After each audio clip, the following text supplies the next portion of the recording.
Assalamualaikum warahmatullahi wabarakatuh. Salam sejahtera untuk kita semua. Semoga kita semua dalam keadaan sehat walafiat. Yang saya hormati Bapak Mufti Sandi, Yuda SAK MSI selaku dosen pengampu mata kuliah Lembaga Keuangan dan Pasar Modal. Pada video kali ini saya akan menjelaskan tentang pasar modal, OJK, ilustrasi mengenai makroprudensial dan mikroprudensial, serta tata cara pendaftaran pada akun sekuritas untuk memenuhi tugas ulangan akhir semester pada mata kuliah Lembaga Keuangan Pasar Modal. Berikut ini penjelasannya.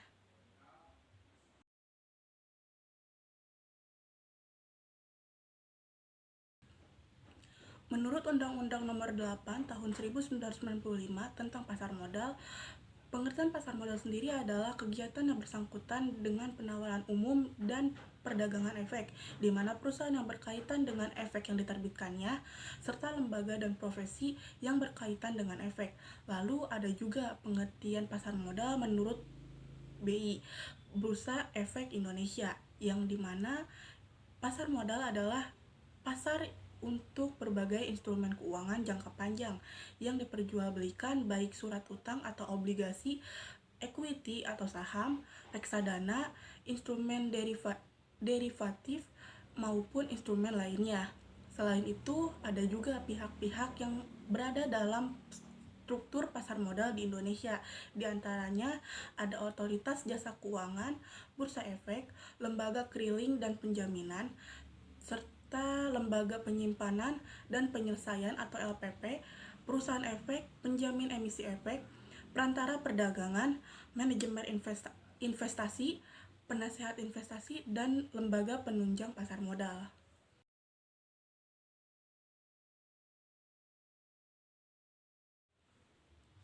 Selanjutnya mengenai OJK atau yang disebut dengan Otoritas Jasa Keuangan adalah lembaga negara yang dibentuk berdasarkan Undang-Undang Nomor 21 Tahun 2011 yang berfungsi menyelenggarakan sistem pengaturan dan pengawasan yang terintegrasi terhadap keseluruhan kegiatan di sektor jasa keuangan, baik di sektor perbankan, pasar modal, dan sektor jasa keuangan non-bank seperti asuransi, dana pensiun, lembaga pembiayaan, dan lembaga jasa keuangan lainnya.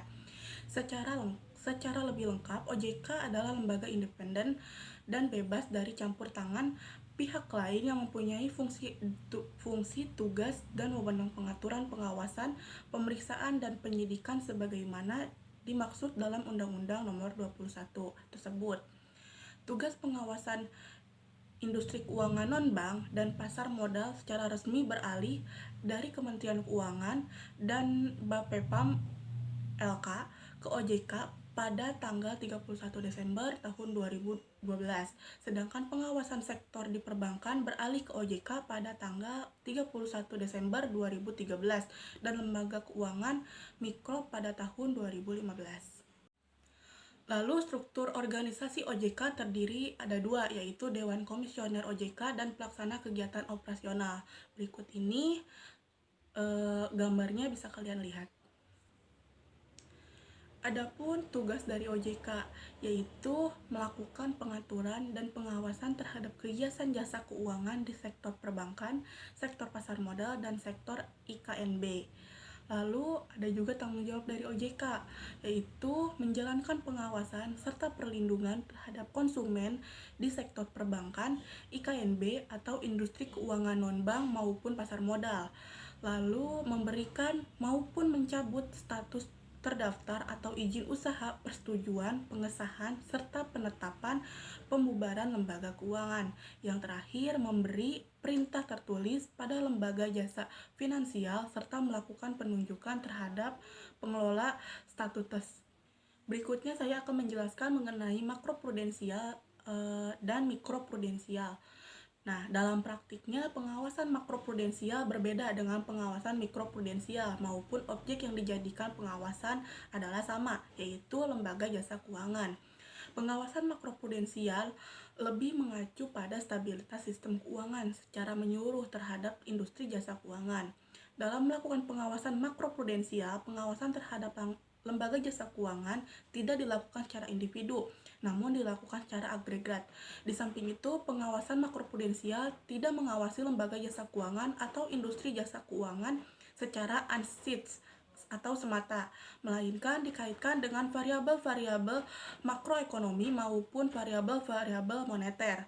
Pengawasan mikroprudensial sendiri lebih fokus pada kinerja individu lembaga jasa keuangan, termasuk konglomerasi, apakah setiap individu lembaga jasa keuangan dan atau konglomerasinya sudah sehat, stabil, dan memiliki kinerja yang bagus. Dalam hal ini, pengawasan mikroprudensial sendiri memiliki peran yang penting bagi setiap individu lembaga jasa keuangan, mengingat kelangsungan usaha setiap lembaga jasa keuangan harus dipantau secara terus-menerus dan sistematis.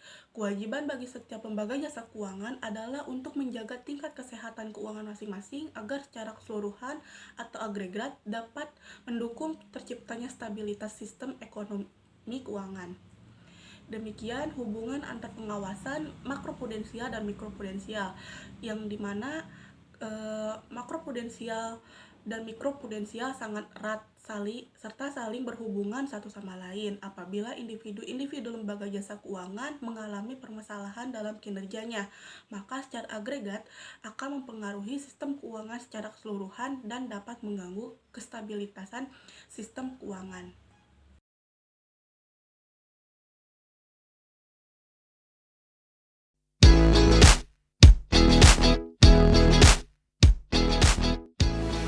Buka aplikasi Ajaib. Tekan daftar untuk membuat akun baru. Masukkan nomor handphone, email, dan password. Masukkan kode referral untuk mendapatkan bonus tambahan, lalu klik daftar. Verifikasi nomor handphone kamu dengan memasukkan kode yang diterima. Hubungi tim CS Ajaib jika terdapat kendala. Jangan lupa untuk memverifikasi email kamu juga. Selanjutnya, kamu perlu mengisi data profil yang diwajibkan OJK.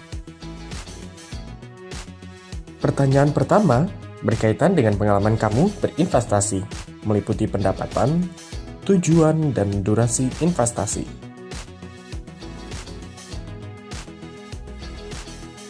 Langkah selanjutnya, verifikasi KTP dengan mengunggah foto KTP serta masukkan NIK. Pertanyaan ketiga, kamu akan mengisi informasi alamat surat menyurat yang digunakan untuk mengirimkan laporan investasi.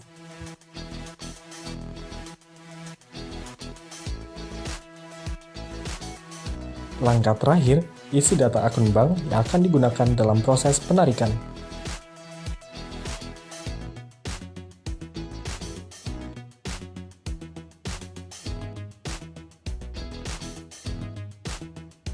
Selamat, registrasi kamu telah selesai. Selanjutnya, kamu dapat memilih reksadana yang kamu inginkan. Lihat juga video cara berinvestasi mulai dari 10.000 di Ajaib.